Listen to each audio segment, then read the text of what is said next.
Today's episode is sponsored by Awin. The world's leading brands grow through partnership marketing with Awin's enterprise technology, AI-powered insights, and expert U.S. regional support. With 30,000 advertisers, 1 million partners worldwide, and more than $20 billion in partner-driven revenue generated last year, Awin helps brands turn partnerships into growth. Learn more at awin.com/US. Join me at eMarketer's Future of Digital Summit in New York on September 15th, our biggest event of the year. Hear exclusive research and executive insights on AI visibility, commerce media, streaming, and agentic commerce.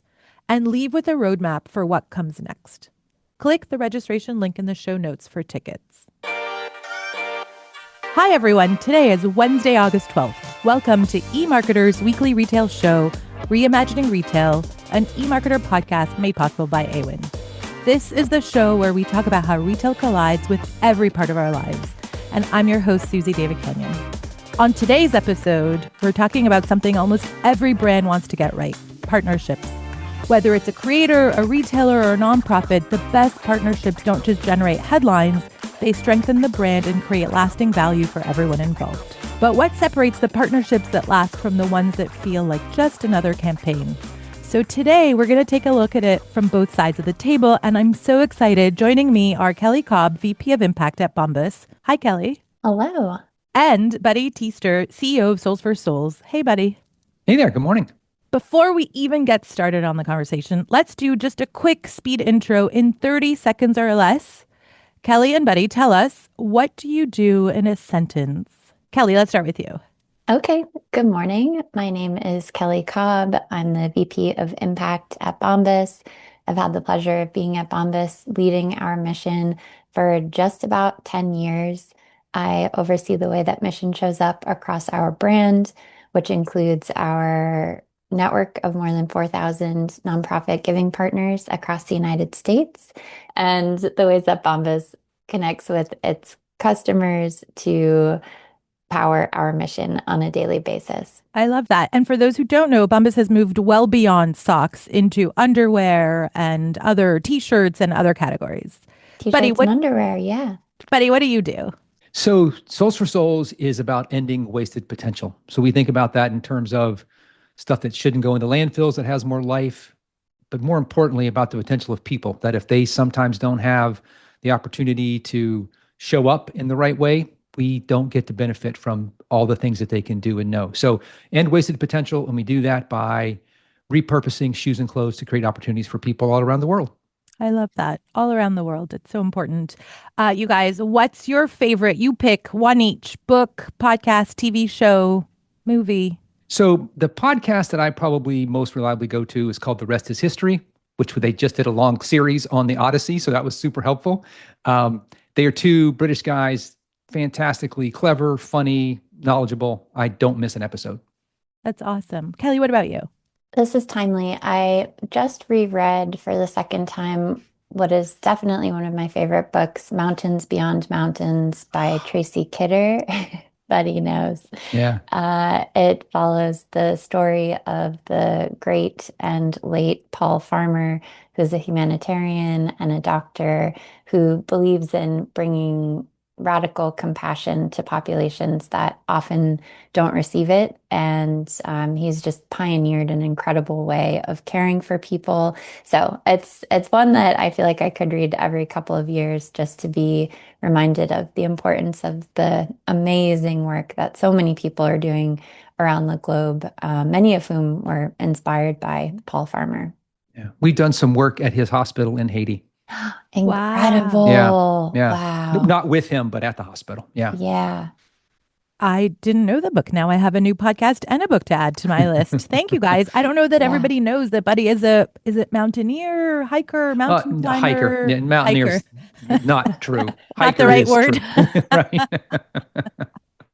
Okay, so we often hear brands talk about why partnerships matter to them, but we much less often hear about how those partnerships are evaluated, how they're built, how they're maintained from both perspectives. So today we're going to use the long-standing relationship between Bombas and Souls for Souls as a case study to explore what makes partnerships enduring, how can you scale purpose alongside business growth, because that's also critical, and the lessons any organization can take away when building relationships that are meant to last. But before we get into the meat of it, I just want you guys to tell me you think about this every day, all day. And as you're thinking about impact and partnerships, is there a recent campaign or partnership where you thought, wow, they really got that right? Buddy, let's start with you. Yeah, I will. So we have lots of amazing partnerships, and I should stay at the top, one of which is with Bombas. I mean, it is like I always talk about that partnership because of its depth and its long-term impact that it's had. And so Kelly can talk more about that. So I won't steal the Bombas story, but that's one that I always go to.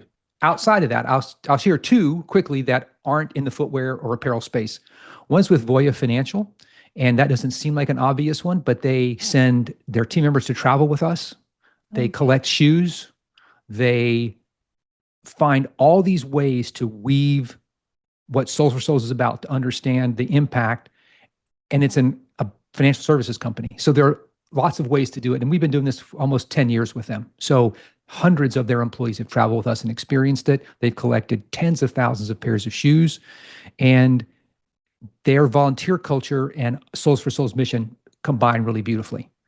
And then in Canada, we work with a company called Bioped. It's a little bit of a different model than we have in the US, but it's franchisees. And the CEO, Pete Scully, has correlated pretty strongly that the companies that collect shoes and lean into this mission part perform better financially. So he talks about it to his franchisees as a business benefit, not just a social benefit. And again, that partnership goes back even longer. So those are two maybe unexpected examples of how a footwear apparel not-for-profit can partner with companies not in that business. Cool.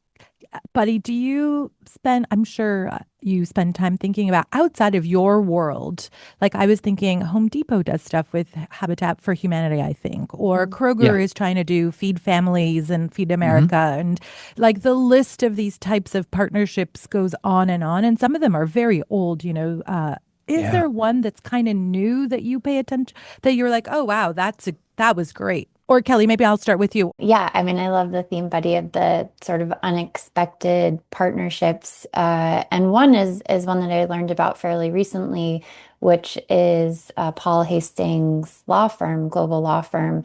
I learned that they are doing this really impactful thing with physical space, with office space, where they make office space available to nonprofits to embed them in their corporate space in a way that probably isn't as common as it might be, could be, should Yeah. be. And what's so amazing about that is that one, it solves a material need by providing space for convenings or to work out of. And then also it brings the work of the nonprofit directly to the other individuals in the Paul Hastings office. So they're building real relationships. They're getting to learn about the work that's being done. And through that, the relationship becomes completely authentic, and the engagement that evolves from that, the desire to support, the desire to get more involved, is done in such a holistic way that it's really quite beautiful. And I think something that maybe isn't top of mind when corporations are thinking about how to Yeah. engage with nonprofit partners, but really, really inspiring. Yeah. Awesome. Well, then let's talk about even more inspiring, I think, is the Bombas Souls for Souls story. So tell me, how did the relationship first start? How did you realize that this was going to be something? It wasn't a one and done. It's been many years that you guys have been working together and there's an evolution. Tell us more about how it started. I'd love to hear Kelly's perspective. This is the first time we've met, so this Yeah. I'm like on the edge of my seat, kind of to find out how she tells the story. Sure. Yeah. So Bombas was Started in 2013 with a mission to donate socks for every pair purchased. Like Suzy said, that's evolved now over time to also include underwear and t-shirts as well. But at the very beginning, we were founded on our mission, but realized we weren't sure exactly how we would go about distributing at the time, thousands of pairs of socks, now tens of millions of pairs of socks per year, to a network of giving partners. We call giving partners the wonderful organizations that meet the needs of people experiencing housing insecurity and homelessness across the US and in Canada. And so at the beginning, we started with a handful of partners. We're based in New York City, so a number of them were based there, building relationships. We started with direct outreach to organizations that we learned about, really admired the work that they were doing with an ask, would they be willing to receive the socks that we wanted to donate? No catch, no strings attached. Which in the early days was sort of like, people weren't sure what what was going on. But as we, became more of a household name over time and organizations were talking with one another, it became a bit easier to engage with great organizations that we wanted to partner with. And so when we learned about Soles4Souls, it was socks and shoes, and we absolutely loved their mission and the way of reaching folks in their community. So it felt like a partnership that felt perfectly aligned. And so that's where it started in about 2018. And together we've been able to distribute, I think, in the low millions Yeah. of pairs of socks to the folks that you support on a daily basis, which is pretty amazing. I mean, we couldn't do what we do, of course, without the wonderful giving partners that we have, like Soles4Souls. Another thing that happened, Susie, and thankfully we had the 2 years of partnership starting in 2018, but we launched this program in 2020 called For Every Kid, where we're providing new branded sneakers to kids experiencing homelessness, mostly in our public schools. And so we are still very energized by that, but it became very quickly apparent that if we could combine that with socks, the kids would benefit tremendously. I mean, I had an experience not too long ago where the kid got the shoes and was way more excited about the socks and said, now I don't have to share socks with my sister. Mm. And you just think, holy cow, like what? So Bombas lives and breathes that. But when we were able to connect those things and explain what we're doing to Bombas, that's when they were able to dial it up, because we served 250,000 kids this year just through that program. And without Bombas, there's no way that would have been possible. So when we had a clearer connection to their mission, they stepped forward very quickly. So that was like I said, we had 2 years to get started, but it was really terrific to see how those meshed. Yeah, it sounds like there was really an evolution and a turning point. I've been to one of those distribution events up in the Bronx area, and it really is phenomenal the way that the shoes are paired with the socks, and people get so Yeah. excited about the branded socks too. It's Yeah. amazing to see. And it really does show this idea around you're building a relationship versus a one-off campaign. I don't think most Mm. people realize the Yeah. pairing and how it comes together. Yeah, exactly. And that's really what it's all about. I think that's such a good point to emphasize, because it's that bi-directional relationship that's so important. It's not just, what we can give to a particular organization or what an organization needs or what a corporate donor can provide. It's, you know, what we're offering is only as useful as the needs and the specificity with which Hmm. you're answering to a need, providing a high quality product, ensuring that you're offering, in this example, a range of styles and sizes that actually meet the needs of the person Yeah. receiving it. It's so important that it's not just like, well, this is what we have to give, Yeah. like take it or Yeah. leave it kind of thing. And I think everything that we've done is so directly influenced by the feedback from our partners, the needs that the partners describe to us, so that we can always be evolving to meet that partnership. And we're so grateful to be learning from Soles4Souls and our network of partners all the time. Yeah. And there's a shared value. You're not tacking on something, right? It makes sense. And so that also becomes memorable.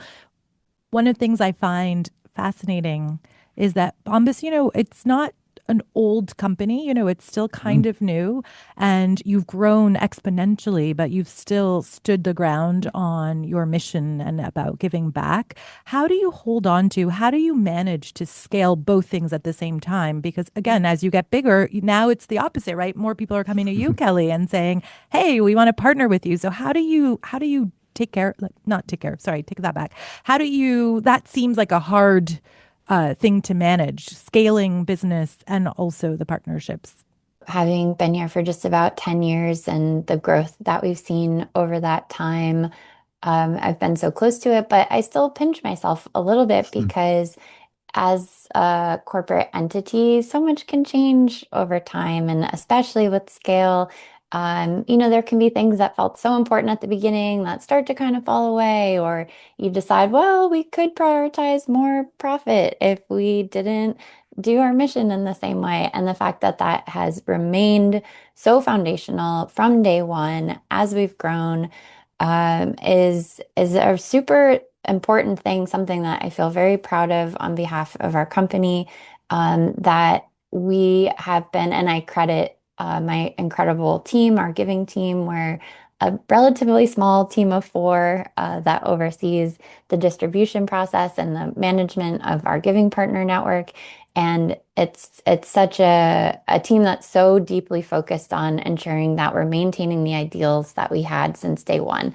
And certainly scale challenges the ability to maintain quality at scale. You're thinking about how can we ensure that we're still maintaining these deep relationships, and how are we having one-on-one conversations with as many partners as we can? How are we visiting as many organizations in person as we can, so that we're really learning about the work that they're doing on the ground in different places? And so we've had to ensure each year that we're taking a close look at the things that really matter to us, the things that ensure that our mission is as authentic and as helpful as it can be. And that comes with things that are a little bit less fun to talk about, like integrated systems and technology, and the things that make it a little bit more streamlined to manage a major distribution effort at scale. But then we can't lose sight of the personal aspects of how are we engaging with our partners that are emailing us on a daily basis? How can we make them feel like they're one of the only ones?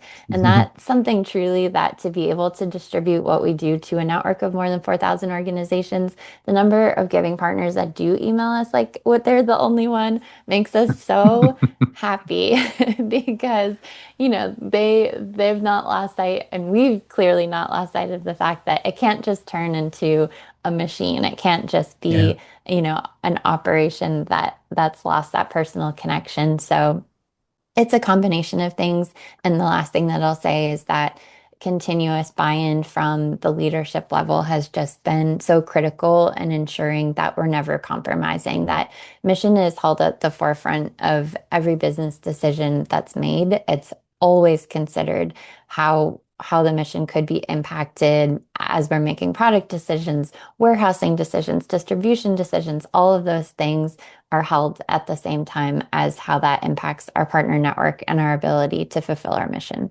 Well, it sounds like internal culture leadership continues to be at the forefront, the glue that's holding it all together, but that you haven't let go of this idea of a strong, consistent product, because we know a lot of consumers believe that value matters, but at the end of the day, they also want a brand that's consistently delivering. And it sounds like you've got it all sort of figured out, which is amazing.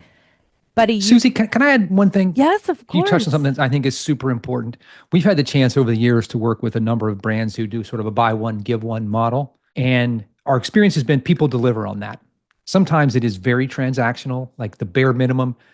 The product quality of the sock and now underwear and t-shirts that we're also a part of that distribution for Bombas now. The quality of the product is amazing. Like, this is not the bare minimum, check the box, Yeah. Just clear the bar. It amazes me every time when we're able to hand these kids or somebody who's been through a fire or a flood, like high quality stuff. It is so consistent that there's no disconnect between what Bombas says and how they act. And that doesn't always happen. And I want to share one more story because I love how this happened. The Bombas folks let us have a meeting at their headquarters. Super cool building, beautiful, terrific. As we were walking out the door, the receptionist said, "Hey, grab a pair of socks." There was this basket by the front door. Grab a pair, and when you find somebody who needs them, give them. Oh, Like, they don't have to do that. Nobody's seeing that, right? There's no camera there. There's no Instagram. There's no it is so genuine. And so we were kind of shocked, like, really? So we put a pair in our coat pocket. And later that day, my experience was, it was a guy on a grate, no shoes, no socks worth speaking of. And I'm like, holy cow, like, this is a direct, like, I walked out the front door and blocks later. So I just think nobody's going to see that at who interacts with Bombas. Most giving partners aren't going to be able to come into the office, probably. And to know that it's just as baked in, like, that's the kind of thing you feel like hit the jackpot on the partnership front. yeah, that authenticity versus being flashy about it. That's very cool. So let's stick with that, because you have worked with lots of brands over the years. And here's one really great sort of tidbit. Look for the actions over the words, make sure that it's really authentic and true to that brand's mission, and it aligns with what you guys are doing as well. But what are some of the other signals that you have noticed over the years that lets you see that the company is genuinely interested in partnering with you versus, like you said, checking off that box? Yeah. So I think it's something you started the conversation with, Suzy, and to me, it is the most important signal. Is this a campaign or is this a partnership? And look, there's a place for campaign. I'll be the I'll be the leader of that band. But the ones that really matter, that really move the needle, are the partnerships that not only last over time, but Kelly, you said this, like, you learn from each other, and it's not only okay, but encouraged to talk about the business value. Like, you can't. What often is, to me, the hardest thing to navigate is when the company says, we're here just to do good, and Soles4Souls is saying, we just want to make the business side work. If each side is coming at that with only one lens, it's not going to last the same way. It is good to talk about systems and distribution and the cost of moving the product. Those things really matter. And to act like, well, Bombas is super successful, they should just eat that cost. That's a terrible partner. Like, we would be a terrible partner if we thought about it that way. And if Bombas was like, send it 19th class mail and who cares when it gets there, but we sent them, like, that's also terrible. And because we can talk about those realities, that Kelly's got to go back and talk to her team. The CFO is like, this much goes out the door when we do this. And to have answers and understanding, you don't start that on day one, but when it feels like this is a conversation that's going to last a long time, to me, that is the most important signal for a good long-term potential partnership. I love that, buddy. It always has to make business sense. It couldn't be sustainable if it didn't make sense. And no matter what the ideals, the intentions can be in the best place, but if it's not going to allow your business to be sustainable and a mission to be sustainable, then it may fail. And I think, to your point, that consistency over time is so critical. It's something that we really strive for. And because we know that our partners like Soles4Souls are giving so consistently, the need doesn't stop after a holiday season or back to school timing, the times that reasonably are top of mind for most people, most consumers, and most givers.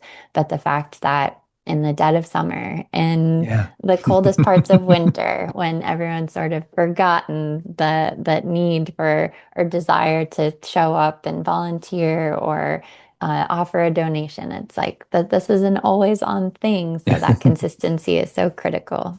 And it sounds like the number one thing to look for is someone who is going to be mutually, right? Someone who's going to be a strategic partner on both sides, who wants the best for both brands or both organizations and is willing to actively manage. Suzy, I have to share one more story. Yes, please. Because it's another angle. It's connected to Bombas, but it's another angle of what is a good partnership, is when the company also asks, how can we get our employees engaged? Like, so if there's a signal that this isn't just about a product thing, but we want to engage our team. And recently, Nancy Youssef, whom you know, Suzy, on our team, ordered some socks and too many came from Bombas. It's supposed to be, she ordered 4 and 8 came. So she called customer service and said, hey, do you want me to send them back? And the customer service person said, no, you should donate them to somebody. And Nancy said, well, as a matter of fact, I'm with Soles4Souls. The customer service person said, oh my God, we love Soles4Souls. So the fact that this wasn't just Kelly and her team, it wasn't in the social impact report at the end of the year or whatever that might be. Like the person answering the phone knew that like the fact that Bombas can connect that is a signal from any company when you like, oh, they care about how their people are going to plug into this. That's another really good long-term signal. Trust, communication, all of these are really important as you're building strategic partnerships. If you do look back, though, in the years behind you, what is something that you wish you had known? And I'm going to ask each of you from your lens, like what's something that you didn't necessarily pay attention to when you first started thinking about strategic partners that you wish you knew now or that you look out for now, or some of the bigger surprises? Kelly, I'm going to start with you. I guess there are two things that I'm thinking about. One is at the beginning, Bombas set a goal to donate 1 million pairs of socks in the first 10 years. And we far surpassed that goal incredibly because our customers made that happen for us. And so, there was this idea that we had to scale relatively quickly and sort of unexpectedly, like the idea of building the plane as you're flying it, sort of. And so I think in some ways, and maybe I'm like almost not answering the question, but in some ways it's like, were there things that we could have considered at the beginning to be more prepared for scale? But I think actually, as I'm saying that and just thinking about how things change over a period like 10 years, that the going into it with a small scale mindset, despite the fact that it's, a pretty massive operation now, is actually really beneficial, I think, because we were thinking about what would it be like to connect one-on-one, or what would it be like when there's a small group? There always feels like there's so much more you can do when an effort is relatively small. And as soon as something grows, certain things fall away. You have to make compromises. So I think because we've maintained that like small organization mindset, that's enabled us to really hold on to the things that mattered the most, even as we've grown. But I would say, to directly answer the question, that I think data collection is such a major part of what we do.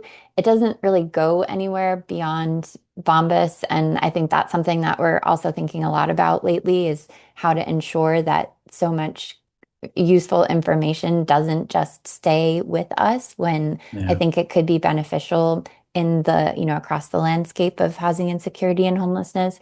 But our ability to tap into the knowledge and experience and expertise of our giving partners is so critical to how we operate. And so we've refined the way that we collect data and ask very specific questions. At the beginning, I wish that we had thought a little bit more about how valuable that could be and built more of a consistent collection over time. Still, I mean, to have thousands of organizations answer the same questions year over year it's pretty incredible and very telling.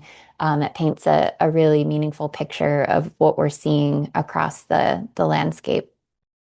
Buddy, I'm going to ask you a slightly different, similar question in terms of, as brands approach you now, what's the first question that you ask them? Based on everything you've learned, based on everything you know, what's the one thing? This is very unsexy, but what's the business? Like, what's your business rationale for this? Because that's the only thing that will sustain it. I mean, Kelly said it. If this is if it's just philanthropic, if it's just a moment, that's okay. But we want to know that first, so that frames how we think about investing our time and people and our brand. Everybody gets the full treatment. It's not like that. But we don't understand. Have they thought this through from a business perspective? That's very practical, and it's such a great way to end, right? Partnerships really need to create value for both sides of the organization, for all the organizations involved.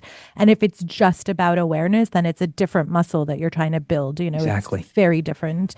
I wish we could keep going on and on, but unfortunately, that's all the time we have for today. Thanks, buddy. It was a pleasure. Thank you. And thanks, Kelly. Thank you so much. This was great. And thanks to our listeners and to our team that edits the podcast. Please leave the rating or review and remember to subscribe. I'll see you for more Reimagining Retail next Wednesday. And on Friday, join Marcus for another episode of Behind the Numbers, an eMarketer podcast made possible by Awin.